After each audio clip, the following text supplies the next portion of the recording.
So I'm just in the process of proofreading a book, Ray Morton, from the town that was murdered to Teesside Murders, and in it talks about a huge investigation which was on Teesside.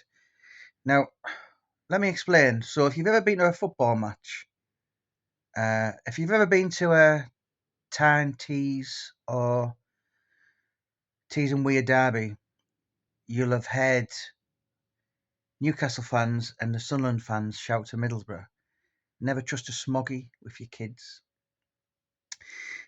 Newcastle also sing to Sunderland, "Never let a Mackem in your house." But Sunderland and Newcastle will shout, "Never trust a Smoggie with your kids." So, so the reason behind that is 1987, February 87 it was, to July 87. So in those 5 months, 121 cases in Teesside of child abuse. Um,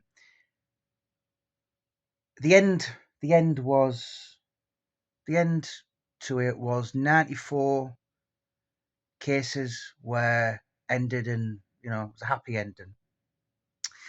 Um, Investigated, looked into, alleged allegations, all this, and yes, 94 were put back to the families, so the other 27 were put into care. So at that time, I did a bit of research years ago, and so 2018, Middlesbrough was the capital of Great Britain for knife crime. 15 people got a life sentence for killing someone with a knife. But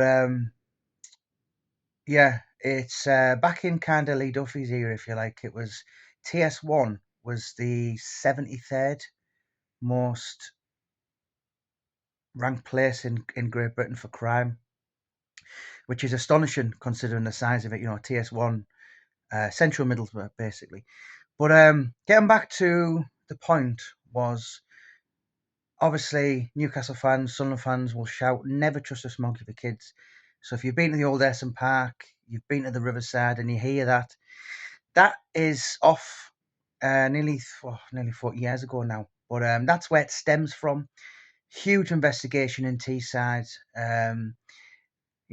and for what, I can't remember, a couple of years back, but it was actually in Great Britain, or certainly in England, the place out of the whole of, I don't know, I want to say England, maybe Great Britain, but it was a place that had the most high amounts of child abuse within family homes.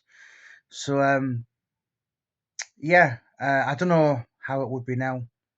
I know someone did a poll a couple of years back, maybe the best part of 10 years, and they found out there was a place called, was it Skinning Grove or Liverton Mines or Carlin-Howe? It was somewhere around the Loftus area. That was the most inbred of. You can Google it, but yeah, never trust a Smoggie for kids. Huge Cleveland police investigation. As I said, there was a lot of child abuse going on in the 80s and early 90s, I think, as well. But that's where it stems from. And yeah, I don't think the Newcastle and Sunderland supporters will ever let Teesside forget that little story. But yeah, that's where that them chants come from.